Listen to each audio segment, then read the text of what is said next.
Sir नमस्कार। नमस्कार मनीष जी, दर्शकों को भी नमस्कार।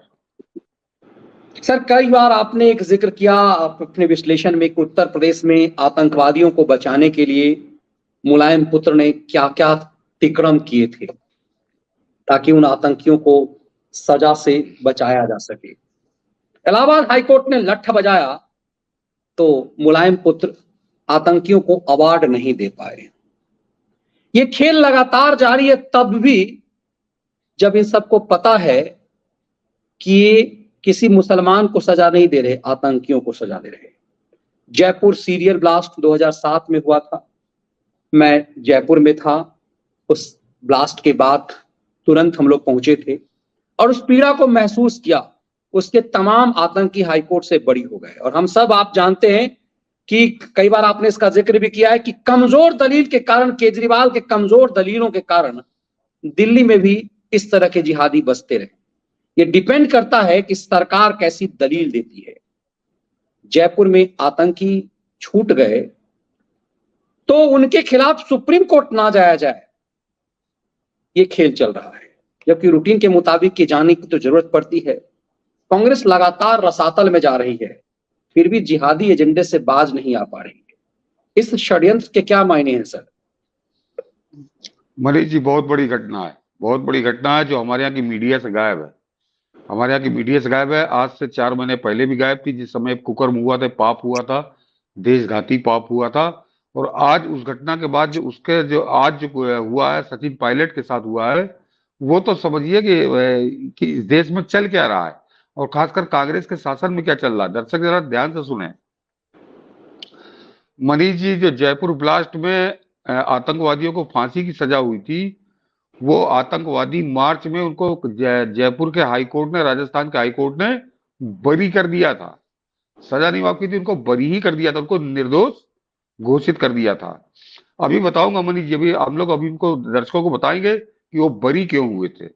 वो वही घटना है जो केजरीवाल के संदर्भ में मैंने बड़ा खुलकर, बड़े विस्तार से अपने दर्शकों को समझाया था। वही खेल समझिए जो मैंने कहा था ना, केजरीवाल खेल खेलता है। वो खेल कितना खतरनाक है, जरा आज आपको राजस्थान की घटना समझ में आएगा।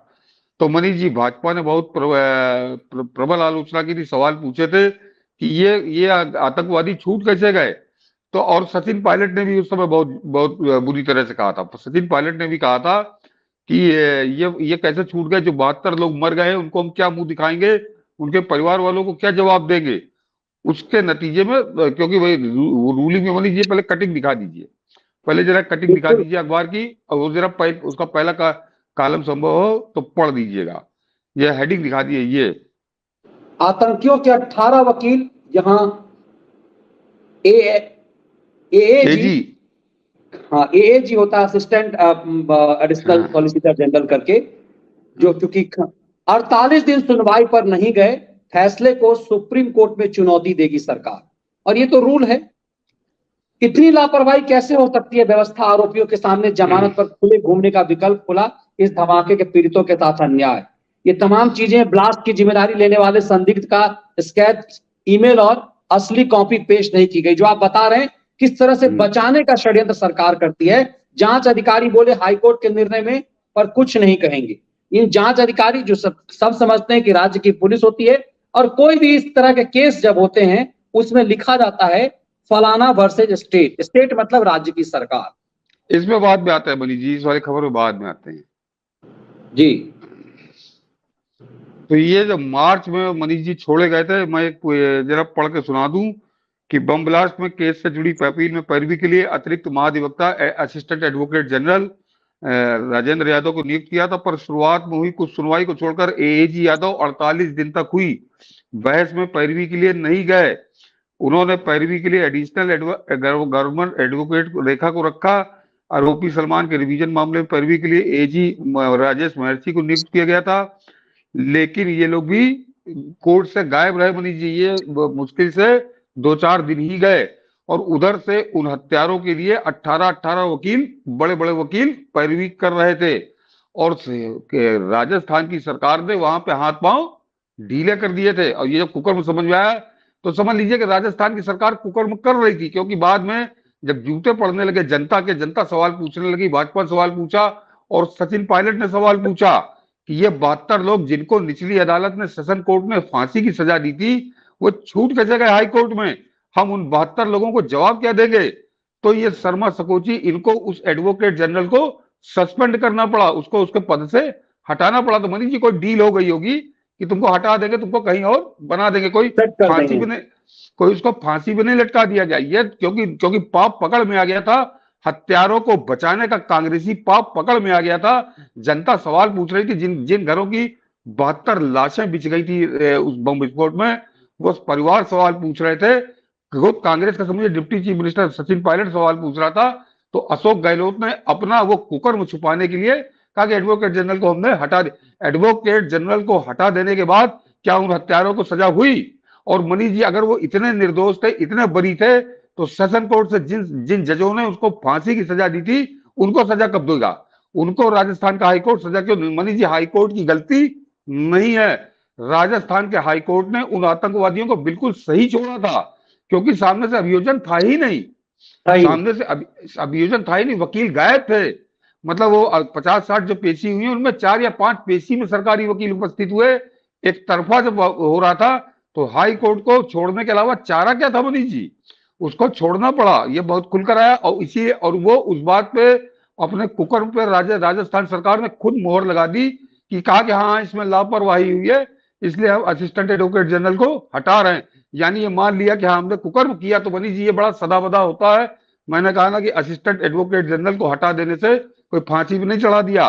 वो जिनको बचाना था, जिन हत्यारों को निर्दोष साबित करके बरी कराना था, वो काम राजस्थान सरकार ने कर दिया था। और अभी बताता हूं कि राजस्थान के उस कुकर्मों पे मोहर कैसे लग रही है, इस कांग्रेसी कुकर्म पे मोहर कैसे लगती है।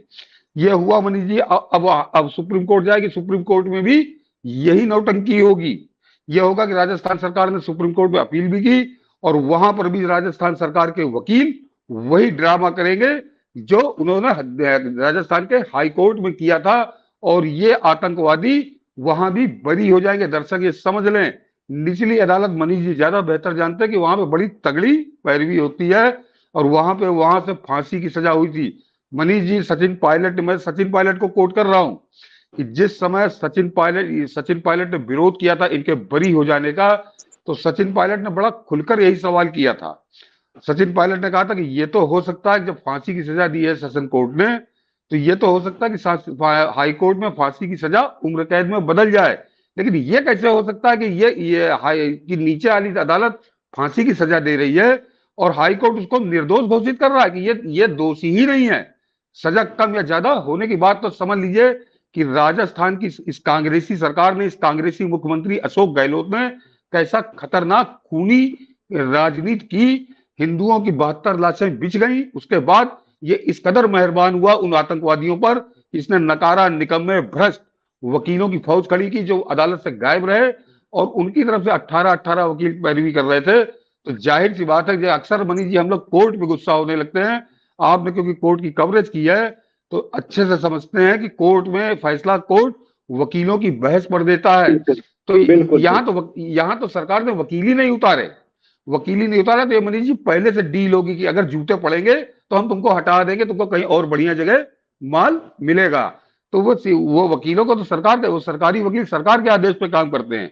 तो जरा पृष्ठभूमि पहले समझ लीजिए कि वो हत्यारे आतंकवादी छोड़े कैसे गए थे। और मनीष जी, उसमें वो मोहम्मद सैफ भी था आजमगढ़ का, जो बाटला हाउस में भी दोषी पाया गया, मतलब कोई निर्दोष नहीं थे। उनका आतंकवादी की उनकी पृष्ठभूमि है। वो जो मोहम्मद सैफ जिसको हुआ है, वो बाटला हाउस वाले कांड में भी सजा याफ्ता है वो। तो ऐसे दुर्दांत आतंकवादियों पर इस कदर मेहरबान हुई अशोक गहलोत की सरकार कि वो छोड़ दिए गए थे मार्च में। मगर मनीष जी, जब वो छोड़े गए तब भी कहीं चर्चा इसकी नहीं हुई, कहीं चर्चा नहीं हुई, और आज की घटना की भी चर्चा कहीं नहीं हो रही। आज मनीष जी, जब सचिन पायलट अपने विधानसभा क्षेत्र टोंक में पहुंचे, तो उनका घेराव देखिए किसी मुसलमान ने नहीं किया। राजस्थान की प्रदेश कांग्रेस के अल्पसंख्यक मोर्चे का प्रदेश महासचिव मोहसिन रशीद, उसने मुसलमान गुंडों को साथ लेकर सचिन पायलट को घेर लिया कि तुमने विरोध किया था, इसकी वजह से अपील सुप्रीम कोर्ट में हुई है और ये बहुत गलत काम हुआ है। तुम्हारी हिम्मत कैसे हुई कि तुमने उस फैसले का विरोध किया था, और ये तुम्हारे विरोध की वजह से इन आतंकवादियों के खिलाफ सरकार को सुप्रीम कोर्ट जाना पड़ा। और मनीष जी, वो इतना प्रचंड विरोध था कि सचिन पायलट को अपने कार में बैठकर वहां से वापस आना पड़ा। तो ये उस राहुल गांधी के मुंह पर थप्पड़ की तरह है जो अमेरिका जाके कहता है कि मुसलमान बड़ा डरा हुआ है। मुसलमान डरा हुआ नहीं है, मुसलमान बेलगाम हो गया है कि एक हत्यारे आतंकवादियों के खिलाफ जब सुप्रीम कोर्ट में अपील होती है तो वो कांग्रेस पार्टी के सचिन पायलट ऐसे नेता को घेर कर वहां से वापस कर देता है कि तुमने आतंकवादी के खिलाफ मुकदमा में अपील कैसे की, इस सरकार की हिम्मत कैसे की। और वो कोई और नहीं, वो प्रदेश कांग्रेस के अल्पसंख्यक मोर्चे का महामंत्री है, महासचिव है, मोहम्मद रशीद, मोहसिन रशीद, जिसने मुसलमान गुंडों को साथ लेकर ये नंगाई, ये सड़क पर ये आतंक किया। और मनीष जी, वो अशोक गहलोत मुर्दे की तरह मौन है, वो चुप है। वो इस कांग्रेसी गुंडई पे, कानून के खिलाफ गुंडई पे, उन आतंकवादियों के समर्थन में हुई उस गुंडई के खिलाफ, इस कांग्रेसी गुंडई के खिलाफ ना अशोक गहलोत बोल रहा है, ना सोनिया गांधी बोल रही है, ना राहुल गांधी बोल रहा है, ना प्रियंका गांधी बोल रही है। जरा बताएं कि उन हत्यारे आतंकवादियों को। और मनीष जी, वो आप चाहे एक बार फिर से दिखा दीजिए कि कैसे इन वकीलों ने खेल खेला। राजा ये अशोक गहलोत के गुर्गों ने, वकील नहीं थे, वो गुर्गे थे जो आतंकवादियों को बचाने के लिए अशोक गहलोत ने अदालत में उतारे थे कि उन्होंने सबूत नहीं पेश किए। मनीष जी, हाई कोर्ट के सामने उन्होंने वो सबूत नहीं पेश किए जिनके आधार पर निचली अदालत में इनको फांसी की सजा हुई थी। उसका स्केच नहीं पेश किया, उसका ईमेल नहीं पेश किया, उनके मोबाइल ट्रैकिंग के रिकॉर्ड नहीं पेश किए। तो क्या होगा, ये छोड़े गए। और अब समझिए कि ये इनकी कैसी सदावधि थी। एक बार हाँ मनीष जी, कटिंग वाली फिर से दिखा दीजिए जरा। बिल्कुल, ये देखिए, कटिंग जो है अखबार की कटिंग है। ये तो आज जो सचिन पायलट को घेरा है। ये भी बताना जरूरी है, वो फैक्ट के रूप में पता चले। 72 मौतों पर तकलीफ नहीं, बम ब्लास्ट से जुड़े आतंकियों के लिए कांग्रेसी मुस्लिम नेता दुखी, अपने ही सीनियर सचिन पायलट से पूछताछ की। ये देखिए, ये अपने आप में दिखाता है कि एजेंडा क्या है और किस स्तर तक आप जो है, वही नासिर जुनैद ने मुद्दे पर ना बोलने के लिए मोहसिन रशीद ने सचिन पायलट को घेरा। ये कौन कौन है सर? उम्मीद नहीं थी हमें। जिन लोगों को हाईकोर्ट ने बरी कर दिया है, आपने उनके लिए कह दिया कि सुप्रीम कोर्ट जाना चाहिए। ये तो रूटीन के तहत जाया जाता है, इसमें कुछ भी ऐसा नहीं है कि सचिन पायलट ने ऐसा कुछ कर दिया। और ये पूरा दिखता है कि आतंकियों के 18 वकील, जहां एएजी 48 दिन सुनवाई पर नहीं गए, मतलब गए ही नहीं, फैसले को सुप्रीम कोर्ट में चुनौती देगी सरकार। और इसके साथ ये जरूरी ये है कि आपने एक और चीज डाला है, मुझे लगता है ये महत्वपूर्ण है। हाँ, पहले ट्वीट पढ़ दीजिए मनीष जी। ये देखिए कि ये अब तक किसी को भी नहीं पता था कि इतना बड़ा ब्लास्ट हुआ, उस पर सब बरी कर दिए गए। लेकिन जब माया कोडनानी वाला आया था तो इन खैरातियों ने क्या किया था? Rajdeep Sardesai, no one kills, ये नो वन किल्स जिसका स्टाइल में 11 people in Naroda Gam in Gujarat 2002। इन लोगों ने तो एजेंडा चलाया था गुजरात दंगे में। और मुझे तो लगता है कि राजदीप सरदेसाई और बरखा दत्त को इस मामले में अरेस्ट करके पूछताछ करनी चाहिए, जितना इन लोगों ने बवाल किया। जब नरोदा पाटिया वाले मामले में माया कोडनानी को बरी किया गया, तो इन लोगों ने किस कदर बवाल मचाया था, इन राजदीपों को देखिए। लेकिन इन सबको सांप सूंघ गया पूरी तरह से। नहीं मनीष जी, जब माया कोडनानी को छोड़ा गया तब इसने कहा था कि ये भारतीय न्याय व्यवस्था के लिए शर्मनाक क्षण है। ये शर्मनाक क्षण है कि माया कोडनानी को रिहा किया गया। 11 आदमी मरे थे नरोदा ग्राम में। लेकिन जब इन 72 लोगों के हत्यारे आतंकवादी को छोड़ा गया तो इसने कहा न्याय की जीत हुई है। और ये बेचारे जो 7-8 साल जेल में रहे, इनके वो दिन कौन वापस करेगा? ये है राजदीप सरदेसाई। तो राजदीप सरदेसाई नहीं मनीष जी, ये दिल्ली की लुटियन मीडिया की जो आतंकवादियों की दलाली करती है, आतंकवादियों के तलुए चाटती है, उसका एक बहुत घिनौना चेहरा राजदीप सरदेसाई के ये दोनों ट्वीट हैं। ये दोनों ट्वीट है। और जबकि मनीष जी, माया को दिखाना जरूरी है।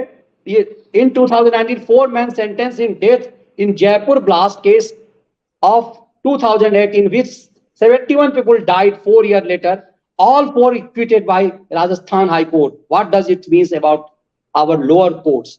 मतलब ये देखिए, ये तो मैंने ध्यान ही नहीं किया हुआ था। ये कह रहा है कि इसके दिन कौन वापस करेंगे। तो इस क्या इसके लिए गाली निकलता है? इसने माया कोडनानी के लिए क्यों नहीं कहा कि इनके दिन कौन वापस करेंगे? नहीं, माया कोडनानी की रिहाई को बड़ा शर्मनाक बता रहा था। ये बड़ा शर्मनाक क्षण है और उनके लिए आंसू बहा रहा था। दोगलाई है, इसको दोगलापन कहते हैं। और इसीलिए हम सब कहते हैं कि परसेप्शन के इस खेल को देखिए, ये जहरीले लोग ये जर्नलिस्ट बने हुए रहे हैं और इन लोगों ने सालों क्या पाप किया है। और जरा मनीष जी मैं बता दूं कि माया कोडनानी की रिहाई और इनकी रिहाई में क्या फर्क है। माया कोडनानी के खिलाफ सारे मुकदमे जो थे सुप्रीम कोर्ट की निगरानी में चल रहे थे और कांग्रेसी सरकार के वकीलों ने एड़ी चोटी का जोर लगा दिया था, कोई कसर बाकी नहीं रखी थी। उसकी वजह से इस महिला को 8-10 साल जेल में रहना पड़ा। लेकिन ये जो राजस्थान के आतंकवादी छूटे हैं, ये अभी मैंने आपको बताया कि 2008 में पकड़े गए थे, मनीष जी कई साल जेल में रहे। लेकिन अशोक गहलोत की सरकार आते ही इस पे इतनी मेहरबान हुई, 5 साल में उस ऐसी की तैसी कर दी इस मुकदमे की। यानी समझ लीजिए मनीष जी, पुलिस ने और वकीलों ने कोर्ट में सबूत नहीं रखे, जो सबूत उपस्थित थे, ढूंढने नहीं थे, जो उनके कब्जे में थे वो सबूत तक नहीं रखे गए हाई कोर्ट में।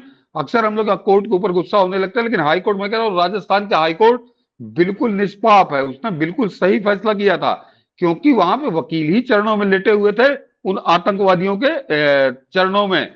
और केवल जो है वकीलों का दोष नहीं है, यह अशोक गहलोत की साजिश के तहत, अशोक गहलोत की आदेश के तहत। मनीष जी जरा सोचिए, क्या किसी एडवोकेट जनरल या असिस्टेंट एडवोकेट जनरल की यह औकात होती है कि 72 लोगों के हत्याकांड में पैरवी के लिए उसको नियुक्त किया जाए और वो मुख्यमंत्री को मालूम ना हो कि वो क्या कर रहा है?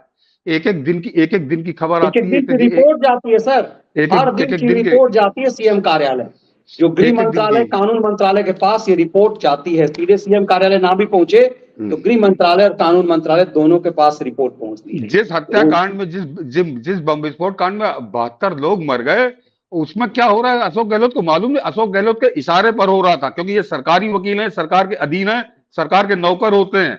तो और मनीष जी उसकी पुष्टि अब हो गई कि जब क्योंकि वो तो जाना पड़ा, क्योंकि ऐसे सवाल पूछ लिए थे भाजपा ने, सचिन पायलट ने, और वहां की जनता पूछ रही थी, तो जाना पड़ा इसको सुप्रीम कोर्ट। लेकिन ये जो आज सचिन पायलट का विरोध किसी मुसलमान या कोई दूसरे संगठन ने नहीं किया, कांग्रेस का ही मुसलमान नेता है वो मोहसिन रशीद, जो महासचिव है, तो वो भी उसने अशोक गहलोत के इशारे पर किया कि आज सचिन पायलट को उस पर दबाव बनाओ कि वो उन आतंकवादियों के पक्ष में बोले। तो ये मनीष जी दर्शकों को हम ये बताना चाह रहे थे कि जरा सोच लीजिए कि हिंदुओं के खिलाफ कांग्रेस कितने भयानक और कितने राक्षसी उस पे आ गई है, मोड में, राक्षसी मोड में आ गई है कि 72 लोग मर जाएं लेकिन किसी मुस्लिम आतंकवादी को सजा ना हो। इसका कैसा खेल आप ना, जयपुर का ये उदाहरण है कि अगर कोई नेता विरोध करेगा तो उसको अपने गुंडों से घिरवा के उसको वापस करने के लिए मजबूर कर देंगे। सचिन पायलट को आज टोंक से वापस होना पड़ा। तो ये और ये मैंने कहा ना कि राहुल गांधी के मुंह पे थप्पड़ है जो बताता मुसलमान बड़े डरे हुए हैं। ये डरा हुआ मुसलमान है, ये डरा हुआ मुसलमान है जो सुप्रीम कोर्ट में अपील करने के बाद वो राजेश पायलट ऐसे नेता को गुंडाई करके वहां से वापस जाने के लिए मजबूर कर देता है। ये डरा हुआ मुसलमान है। तो जरा सोच लीजिए। और ये मणिपुर पर आंसू बहा रहे हैं। इनको असल में मनीष जी ये चाहते थे कि जैसे अशोक गहलोत ने वहां जयपुर ब्लास्ट के आतंकवादियों पर मेहरबान हुआ, उनको निर्दोष घोषित करा दिया, वैसे ही ये पिछले बार मणिपुर के मामले जो हम बात करते हैं, तो शुरू के 2 महीने में जैसी कुकियों ने आग मूती, उनको जब सेना ने, तब तक ये बिल्कुल शांत रहे। ये चाहते थे कि जैसे हमने जयपुर में कांग्रेस की सरकार ने आतंकवादियों पे मेहरबानी की है, वैसे ही केंद्र की सरकार और देश की सेना उन कुकी ईसाई आतंकवादियों पर मेहरबान रहे, उनके खिलाफ कार्रवाई न करे। इसलिए क्योंकि अब सेना कार्रवाई कर रही है, अब उनकी काटा जा रहा है उनको, तो अब ये इन्होंने हल्ला मचाना शुरू किया है। तो ये टोंक जिले के उस मोहसिन रशीद, कांग्रेसी नेता मोहसिन रशीद, और दिल्ली में मणिपुर में सेना के खिलाफ हल्ला मचा रहे ये कांग्रेसी, इनमें कोई अंतर नहीं है। दोनों आतंकवादियों के समर्थन में ही हल्ला मचा रहे हैं, आतंकवादियों को बचाने के लिए ही हल्ला मचा रहे हैं। और वो टोंक की घटना और मणिपुर के इनका नंगनाच, ये दोनों को आप जोड़ के देख लीजिए, बिल्कुल एक चरित्र एक चेहरा है इनका। और इसीलिए कांग्रेस ने अपने खैरातियों को भी इस पर मलहम पट्टी डालने के लिए राजदीप सरदेसाई जैसे खैरातियों को मैदान में उतार दिया।